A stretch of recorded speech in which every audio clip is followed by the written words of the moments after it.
नमस्कार, जय हिंद साथियों। एक बार फिर से स्वागत है आपका मेरे YouTube चैनल स्टडी विद सागर में। आशा करता हूँ आप सभी लोग अच्छे होंगे और आपकी तैयारी अच्छी चल रही होगी। देखिए, उत्तराखंड पुलिस कांस्टेबल की 2000 पदों पे जो भर्ती आई है उसके रिटन एग्जामिनेशन के लिए हम लोगों ने टेस्ट सीरीज स्टार्ट कर दी है, जिसकी एक क्लास आपको प्रोवाइड करा दी गई है। आपकी ये टेस्ट सीरीज सेकंड रहने वाली है, ठीक है। तो इसमें देखिए थोड़ा सा चेंज ये किया गया है, इसमें आपको हिंदी के क्वेश्चंस भी मिलेंगे, उत्तराखंड के क्वेश्चंस मिलेंगे, करंट अफेयर्स के क्वेश्चंस मिलेंगे और कंप्यूटर के क्वेश्चंस यहाँ पे मिलने वाले हैं, ठीक है।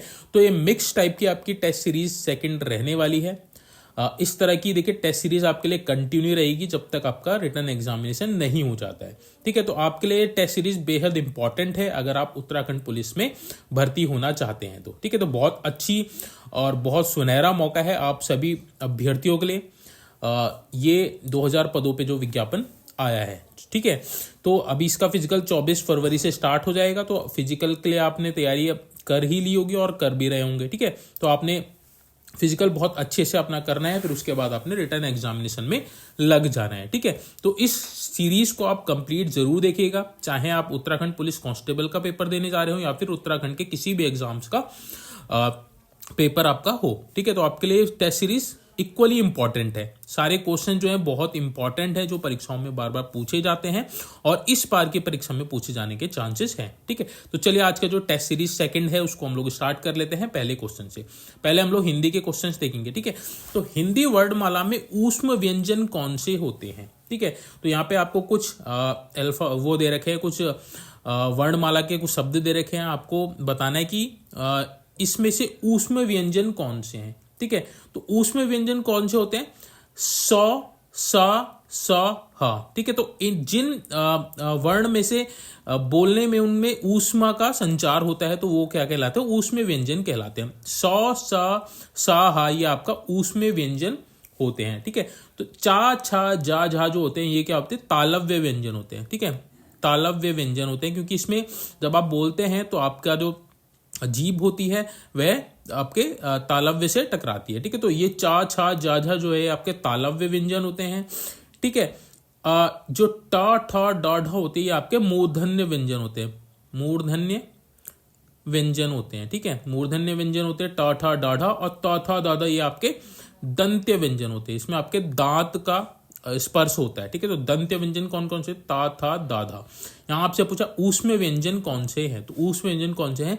स, ह, स, ह, ठीक है। तो ये आपके ऊष्म व्यंजन हो गए। पहले का आंसर ऑप्शन नंबर सी हो जाएगा। ऑप्शन समझ में आ गया होगा। आगे बढ़ते हैं, अगला क्वेश्चन देख लेते हैं। अगला क्वेश्चन है बांग्ला तथा असमिया भाषा का विकास किस अपभ्रंश से हुआ है, ठीक है। तो बांग्ला और जो असमिया भाषा है ये किस अपभ्रंश से इसका विकास हुआ है? तो इसका विकास हुआ है मगधी से।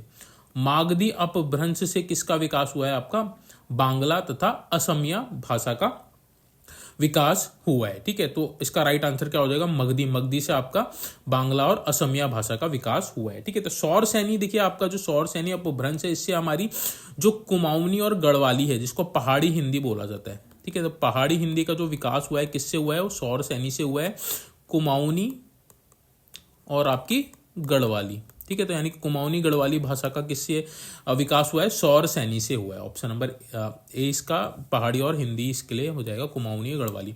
यहाँ आपसे बांग्ला और असमिया भाषा का विकास किस अपभ्रंश से हुआ? तो मागधी से। ऑप्शन नंबर 20 का राइट आंसर हो जाएगा। आगे बढ़ते हैं, अगला क्वेश्चन है उत्तराखंड में फसल वाली भूमि को जब पशुओं को चराने के लिए खोल दिया जाता है उसको क्या बोलते हैं? तो देखिए, उत्तराखंड में जो फसल वाली भूमि होती है, ठीक है, उसको जब पशुओं को चराने के लिए छोड़ दिया जाता है, उसमें पशुओं को जो छोड़ दिया जाता है उस भूमि को क्या बोला जाता है? उसको बोला जाता है आपका मुक्स्यार। ऑप्शन नंबर सी इसका राइट आंसर हो जाएगा। उत्तराखंड की फसल वाली भूमि को जब पशुओं को चराने के लिए छोड़ दिया जाता है तो क्या बोला जाता है? मुक्स्यार बोला जाता है। ऑप्शन नंबर सी इसका राइट आंसर हो जाएगा। आगे बढ़ते हैं, अगला क्वेश्चन, गढ़वाली भाषा में बुन्या शब्द किसके लिए प्रयुक्त होता है? तो देखिए, गढ़वाली भाषा में जो बुन्या शब्द है उसको किसके लिए प्रयुक्त होता है? तो जो बुन्या शब्द होता है ये आपका जंगली भूमि होती है, ठीक है। तो ऑप्शन नंबर 20 का राइट आंसर हो जाएगा। बुन्या किसके लिए प्रयोग होता है? जंगली भूमि के लिए प्रयोग होता है, ठीक है।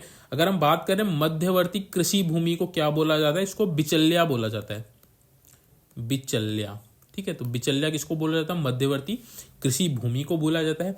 उपजाऊ जलोढ़ मिट्टी को क्या बोला जाता है? तो ये बोला जाता है पांग, ठीक है, पांग बोला जाता है उपजाऊ जलोढ़ मिट्टी को। और दलदली भूमि को क्या बोलता है? सिमार बोला जाता है। सिमार मतलब दलदली भूमि, पांग मतलब उपजाऊ जलोढ़ मिट्टी, जंगली भूमि मतलब बुनिया, और मध्यवर्ती कृषि भूमि मतलब बिचल्या, ठीक है। तो ये सारे आपको याद रखने इंपॉर्टेंट है परीक्षा की दृष्टि से। अगला क्वेश्चन आपका, चौमासे की घसियार ह्योने की रसियार लोकोक्ति का अर्थ क्या है? तो चौमासे की घसियार ह्योने की रसियार लोकोक्ति का मतलब क्या है? तो इसका मतलब है आपका मौका देखकर अपने अनुकूल काम ढूंढना। मौका देखकर अपने अनुकूल काम ढूंढना मतलब चौमासे की घसियार ह्योने की रसियार, ठीक है। तो ऑप्शन नंबर 20 का राइट आंसर हो जाएगा। आगे बढ़ते हैं अगला क्वेश्चन। अगला क्वेश्चन आपका, मौला राम ने किसे दानवीर कर्ण की उपाधि से विभूषित किया गया था? मौला राम जो आपके गढ़वाली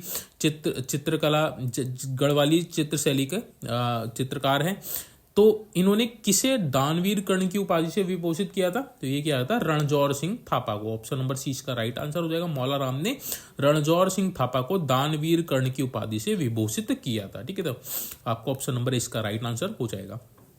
आगे बढ़ते हैं अगला क्वेश्चन, ज्वालादत्त जोशी ने कांग्रेस के किस अधिवेशन में भाग लिया था? ठीक है, तो कांग्रेस की स्थापना जब हुई थी ना 1885 में हुई थी, ठीक है। तो ज्वालादत्त जोशी ने जो कांग्रेस के किस अधिवेशन में भाग लिया था? तो इन्होंने कांग्रेस के द्वितीय अधिवेशन में भाग लिया था। तो ऑप्शन नंबर 20 का राइट आंसर हो जाएगा।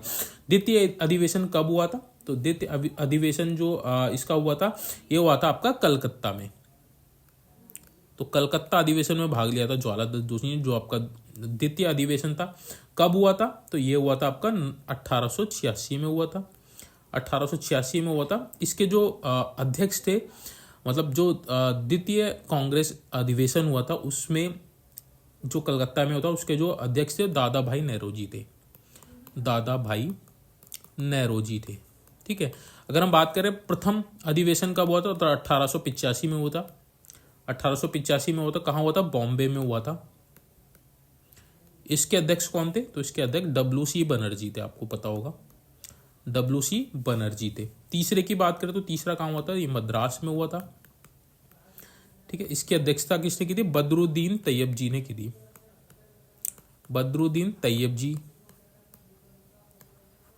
ने की थी, जो आपके पहले मुस्लिम थे, ठीक है। तो पहले मुस्लिम, ये भी पूछता है पहले मुस्लिम कांग्रेस के अध्यक्ष कौन थे? तो बदरुद्दीन तैयब जी थे, जिन्होंने तृतीय अधिवेशन में अध्यक्षता की थी, जो मद्रास में हुआ था, ठीक है। आगे बढ़ते हैं, अगला क्वेश्चन देख लेते हैं। अगला क्वेश्चन आपका, गढ़वाली बोली का प्रथम नाटक निम्न में से कौन सा है? तो यहाँ नाटक की बात हो रही है, तो गढ़वाली बोली का प्रथम नाटक कौन सा था? तो ये था आपका जय विजय, ठीक है। तो जय विजय आपका गढ़वाली नाटक है, जो गढ़वाली बोली का प्रथम नाटक है, ठीक है। गोरखवाणी ये आपकी गढ़वाली रचना है, प्रथम गढ़वाली रचना है, ठीक है। तो ये भी आप याद रखिएगा। ऑप्शन नंबर 20 का राइट आंसर हो जाएगा। आगे बढ़ते हैं अगला क्वेश्चन। अगला क्वेश्चन आपका, तालेश्वर ताम्रपत्र निम्नलिखित में से उत्तराखंड के किस राजा से संबंधित था? तो देखिए, तालेश्वर ताम्रपत्र जो था ये कब प्राप्त हुआ था? इसकी जो खोज हुई थी 1915 में हुई थी। कहाँ से हुई थी? पिथौरागढ़ में। पिथौरागढ़ से आपका ये तालेश्वर ताम्रपत्र प्राप्त हुआ था। इस देखिए, तालेश्वर ताम्रपत्र में 2 राजाओं की का उल्लेख किया गया है। एक तो है आपके विष्णुवर्मन द्वितीय, और दूसरे जो थे आपके कौन थे? वे आपके द्युतिवर्मन, ठीक है। तो यहाँ आपसे पूछा तालेश्वर ताम्रपत्र निम्नलिखित में से उत्तराखंड के किस राजा से संबंधित था? तो इसका जो राइट आंसर रहेगा द्युतिवर्मन हो जाएगा, ऑप्शन नंबर 20। के साथ साथ विष्णुवर्मन जी का भी उल्लेख इसमें मिलता है। कहाँ से प्राप्त हुआ था? पिथौरागढ़ से 1915 में इसकी खोज हुई थी, ठीक है। तो इतने पॉइंट्स आपको इस वाले क्वेश्चन से याद रखने हैं। आगे बढ़ते हैं, अगला क्वेश्चन, कौन सा पंवार शासक मुगल बादशाह जहांगीर के दरबार में भेंट लेकर गया था? बहुत इंपॉर्टेंट क्वेश्चन है, कई बार परीक्षाओं में पूछा है। तो कौन सा वो पंवार शासक था जो मुगल बादशाह जहांगीर के दरबार में भेंट लेकर गया था? तो इसका जो राइट आंसर है वह हो जाएगा option number C, Shyam Shah था, जो एक पंवार शासक था, मुगल बादशाह जहांगीर के दरबार में भेंट लेके गया था। ऑप्शन नंबर सी इसका राइट आंसर हो जाएगा, याद रखिएगा, श्याम शाह।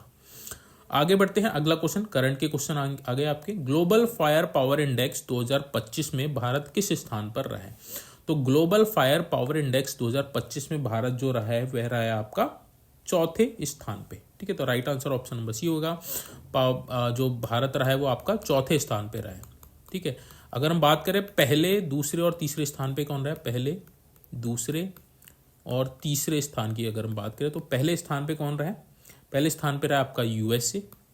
ठीक है, दूसरे स्थान पे आपका रसिया, तीसरे स्थान पे आपका चाइना और चौथे स्थान पे कौन रहा है आपका भारत रहा है। तो भारत का स्थान पूछा है किसमें, ग्लोबल फायर पावर इंडेक्स 2025 में। ऑप्शन नंबर डी इसका राइट आंसर हो जाएगा। इंपॉर्टेंट क्वेश्चन है परीक्षा की दृष्टि से। आगे बढ़ते हैं, अगला क्वेश्चन, शतरंज विश्व कप 2025 की मेजबानी कौन सा देश करेगा। ठीक है, तो शतरंज 2025 का जो मेजबानी है वह आपका कौन करेगा, भारत करेगा। तो इसका जो राइट आंसर हो जाएगा ऑप्शन नंबर सी हो जाएगा। शतरंज विश्व 2025 का आयोजन भारत करेगा। कब से कब तक हो रहा है, ये होगा आपका 31 अक्टूबर से 27 नवंबर 2025 तक।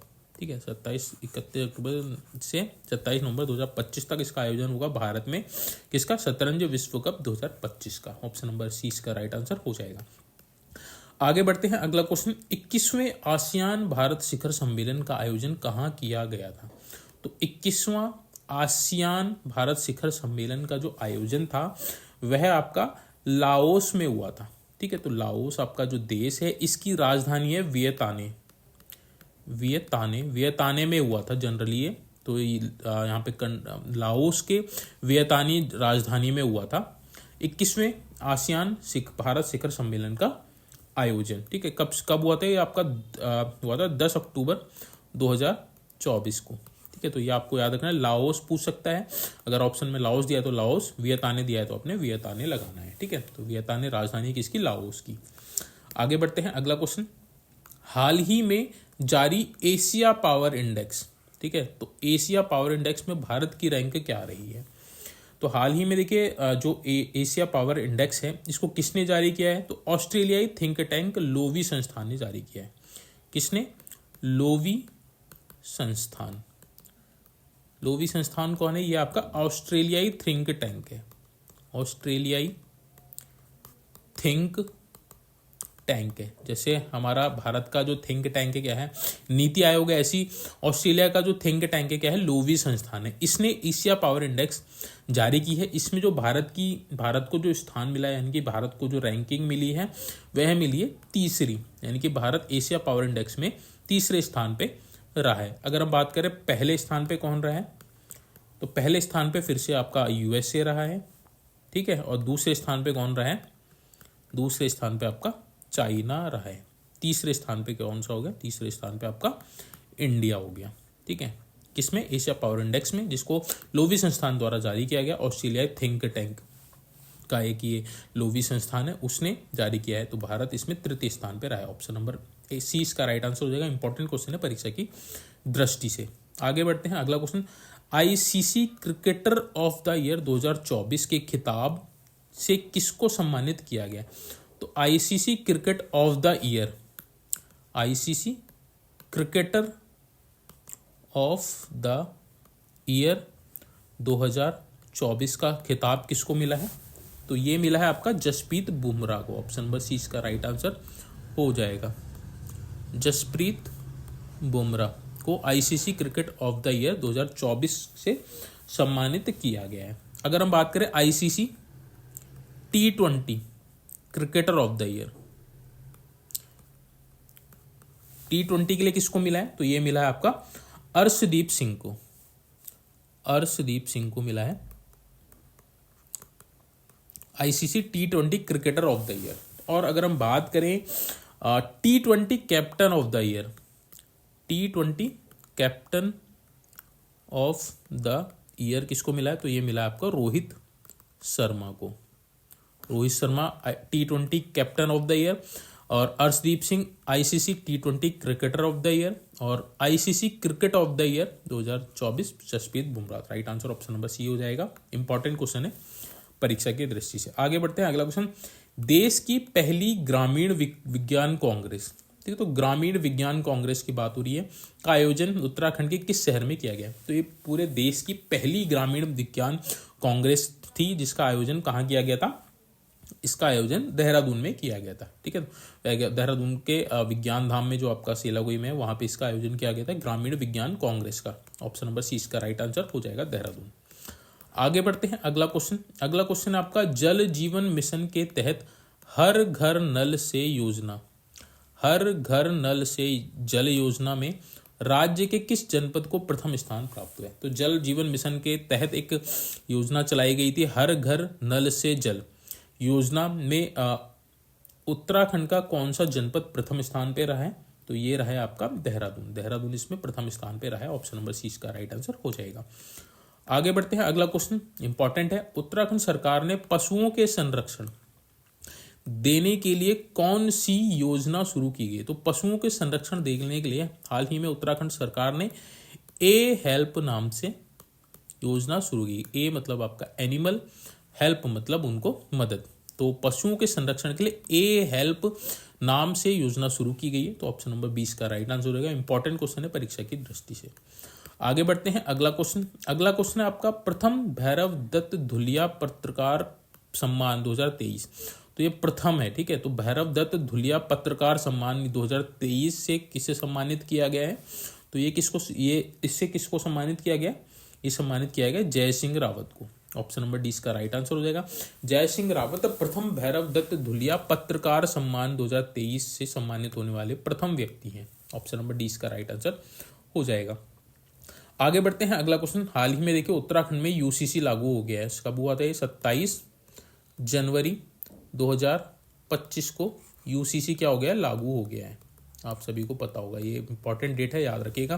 तो उत्तराखंड में लागू यूसीसी के अंतर्गत विवाह का पंजीकरण कितने दिनों के भीतर कराना अनिवार्य हो गया है। अभी लागू होने के बाद से देखिए यूसीसी के अंदर एक प्रावधान रखा गया है जिसमें विवाह का पंजीकरण अनिवार्य कर दिया गया है। तो कितने दिन के? शादी के आपको 60 दिन के भीतर आपने जो पंजीकरण है उसको करवाना अनिवार्य कर दिया गया। ऑप्शन नंबर सी इसका राइट आंसर हो जाएगा। याद रखिएगा, इंपॉर्टेंट क्वेश्चन है। अगला क्वेश्चन है आपका कंप्यूटर के क्वेश्चन से स्टार्ट हो गए। यहाँ से निम्नलिखित में से किस नेटवर्किंग डिवाइस को प्रोटोकॉल कन्वर्टर कहा जाता है? तो अच्छा क्वेश्चन है। प्रोटोकॉल कन्वर्टर किसको कहा जाता है? प्रोटोकॉल कन्वर्टर कहा जाता है आपका गेटवे को। ठीक है, तो गेटवे आपका क्या होता है? प्रोटोकॉल कन्वर्टर होता है। ऑप्शन नंबर सी इसका राइट आंसर हो जाएगा। इंपॉर्टेंट है और अच्छा क्वेश्चन है। अगला क्वेश्चन है, देखिए निम्नलिखित में से कौन सी मेमोरी इकाई सबसे छोटी मानी जाती है? तो यहाँ पे आपको पेटाबाइट दे रखा है, एक्साबाइट दे रखा है, जेटाबाइट दे रखा है और योटाबाइट दे रखा है। तो आपने बताना है कि इनमें से सबसे छोटी इकाई कौन सी है। ठीक है, तो अगर हम कंप्यूटर मेमोरी की बात करें तो सबसे जो छोटी इकाई होती है वो आपकी होती है बिट। ठीक है, उसके बाद होती है आपकी निब्बल। निब्बल आपकी 4 बिट के बराबर होता है। ये तो 1 बिट हो गया, ये 4 बिट के बराबर होता है निब्बल। ठीक है, उसके बाद निब्बल के बाद आता है आपका बाइट। बाइट आपकी कितनी होती है? ये आपकी 8 बिट मिला के बनती है बाइट। बाइट के बाद क्या आता है आपका? किलो बाइट आता है। उसके बाद क्या आता है? मेगा बाइट आता है। मेगा बाइट के बाद आपका क्या आता है? गीगा बाइट आता है। गीगा बाइट के बाद आपका टेराबाइट आता है। ठीक है, टेराबाइट के बाद आपका आता है पेटाबाइट आता है। पेटाबाइट के बाद आपका आता है एक्साबाइट आता है। एक्साबाइट के बाद आपका आता है जेटाबाइट आता है और जेटाबाइट के बाद आपका आता है येटाबाइट। ठीक है, तो यहां आपसे पूछा है पेटाबाइट, एक्साबाइट, जेटाबाइट और याटाबाइट, इन सब में छोटी कौन सी हो जाएगी? तो पेटाबाइट पेटाबाइट हो जाएगी। उसके बाद उससे बड़ी ईटाबाइट, एक्साबाइट, उसके बाद जेटाबाइट, उसके बाद योटाबाइट। तो ऑप्शन नंबर ए इसका राइट आंसर हो जाएगा। ये आपका क्रम है, इस क्रम को आप याद रख लीजिएगा, स्क्रीनशॉट आप ले सकते हैं। आगे बढ़ते हैं, अगला क्वेश्चन। अगला क्वेश्चन आपका डैश डैश डैश डिस्क को ट्रैक और सेक्टर में विभाजित करने की प्रक्रिया है। ठीक है, तो ऑप्शन दे रहा है ट्रैकिंग, फॉर्मेशन, एलोटिंग और फ्रेगमेंटेशन। ठीक है, तो इसका जो right answer option number B हो जाएगा फॉर्मेशन। फॉर्मेशन क्या करता है? डिस्क को ट्रैक और सेक्टर में विभाजित करने की प्रक्रिया है। तो डिस्क को ट्रैक और सेक्टर में विभाजित करने की प्रक्रिया को क्या बोलते हैं? फॉर्मेशन बोला जाता है। ऑप्शन नंबर 20 का राइट आंसर हो जाएगा। आगे बढ़ते हैं, अगला क्वेश्चन। निम्नलिखित में से किस पीढ़ी के कंप्यूटर में सेमीकंडक्टर मेमोरी का उपयोग होता है? ठीक है, तो कंप्यूटर की अभी तक देखिए 5 जनरेशन आ गई। फर्स्ट, सेकंड, थर्ड, फोर्थ और फिफ्थ। ठीक है, 6th भी चल रही है आपकी जो AI वाली है। तो जो पहली पीढ़ी थी कंप्यूटर की, जो जनरेशन थी, उसमें किस चीज़ का प्रयोग किया जाता था? इसमें प्रयोग किया जाता वैक्यूम ट्यूब का, वैक्यूम ट्यूब का प्रयोग किया जाता। फिर जब सेकंड जनरेशन आई उसमें आपका ट्रांजिस्टर का प्रयोग होने लगा, ठीक है, ट्रांजिस्टर का प्रयोग होने लगा। जो थर्ड जनरेशन थी उसमें आपका आईसी का प्रयोग होने लगा। आईसी ये किससे बनी होती थी? सेमीकंडक्टर की बनी होती थी, ठीक है। फोर्थ जनरेशन में आपका क्या बोलते हैं, VLSI, very large scale integration का प्रयोग होने लगा। फिफ्थ में आपका ULSI, ultra large scale integration का प्रयोग होने लगा। ये U है, ये आपका V है। और सिक्स्थ में आपका AI का प्रयोग होने लग गया है, ठीक है। तो यहाँ आपसे पूछा है कि निम्नलिखित में से किस कंप्यूटर में सेमीकंडक्टर मेमोरी का उपयोग होता था? तो देखिए आईसी जो होती थी आपकी सेमीकंडक्टर हुआ करती, सेमीकंडक्टर से बनती है।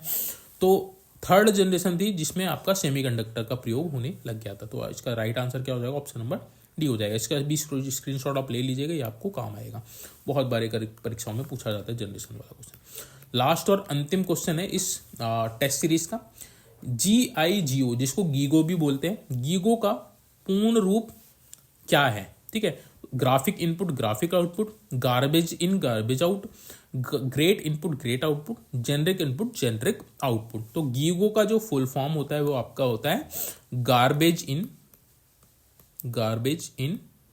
गार्बेज आउट, ठीक है। तो इसका जो राइट आंसर क्या हो जाएगा? ऑप्शन नंबर बी हो जाएगा। गीगो का जो फुल फॉर्म है वो आपका गार्बेज इन गार्बेज आउट। एक होता है आपका फीफो भी पूछा जाता है।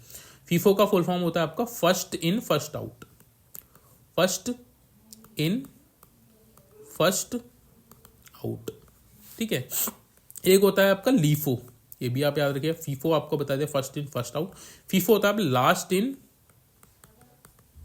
फर्स्ट आउट, ठीक है। तो ये फुल फॉर्म भी आपको याद होनी है। फीफो बता दिया, लीफो बता दिया आपको, गीगो भी बता दिया मैंने आपको। एक फुल फॉर्म पूछी जाती है वाईफाई की फुल फॉर्म आपकी क्या होती है? वायरलेस फिडिलिटी, ठीक है। तो ये भी आपको याद होना चाहिए, ठीक है। तो देखिए ये था आज का प्रैक्टिस सेट या फिर टेस्ट सीरीज आपका सेकंड, जिसमें हम लोगों ने महत्वपूर्ण क्वेश्चंस को यहाँ पे हमने सॉल्व किया है। होप सो आपको ये क्वेश्चन जो हैं आपको अच्छे लगे होंगे। अगर आपको देखिए टेस्ट सीरीज अच्छी लग रही है तो प्लीज़ आप कमेंट बॉक्स में मेंशन जरूर कीजिएगा, ताकि इस चीज़ को हम लोग आगे भी कंटिन्यू करते रहें। बाकी जिन्होंने अभी पहली क्लास नहीं देखी है टेस्ट सीरीज की, तो आप उस टेस्ट सीरीज की क्लास को भी जरूर देख लीजिएगा, उसमें भी बहुत अच्छे क्वेश्चन दिए हैं। तो आप सीक्वेंस में सारी टेस्ट सीरीज को कंप्लीट कीजिएगा, आपकी जो तैयारी है बहुत अच्छे से हो जाएगी और आप अच्छा स्कोर करके आएंगे अपने एग्जाम में, ठीक है। तो उसी पर्पज से, उसी को ध्यान में रखते हुए टेस्ट सीरीज आपको करवाई जा रही है। जितने भी क्वेश्चन है सारे इंपॉर्टेंट हैं, ठीक है। कोई भी इस तरह का क्वेश्चन नहीं है, सारे जो आपके परीक्षा पे बेस्ड हैं, जिस तरह के क्वेश्चन पूछे जाते हैं उस तरह के क्वेश्चन यहाँ पे आपको करवाए जा रहे हैं, ठीक है। तो आप इस टेस्ट सीरीज को कंप्लीट जरूर कीजिएगा। बाकी अगर आपका कोई फ्रेंड है, आपके फैमिली में कोई और भी जो तैयारी कर रहा है उत्तराखंड के किसी भी एग्जाम्स की, चाहे वह UKSSC द्वारा करवाया जाए या फिर UKPSC द्वारा करवाया जाए, तो उसको भी आप ये चैनल शेयर जरूर कीजिएगा और ये वीडियोस भी आप शेयर कीजिएगा, ताकि उनको भी ये इससे मदद मिल सके। बाकी अगर कुछ इंप्रूव करना है तो प्लीज़ कमेंट बॉक्स में मेंशन जरूर कीजिएगा, मैं कोशिश करूँगा नेक्स्ट वीडियो में आपको और भी इम्प्रोवाइजेशन के साथ वीडियोस प्रोवाइड कराऊं, ठीक है। तब तक आप अपनी तैयारी को कंटिन्यू रखिए, डेडिकेशन के साथ अपने गोल की तरफ बढ़ते रहिए। Thank you so much for this video.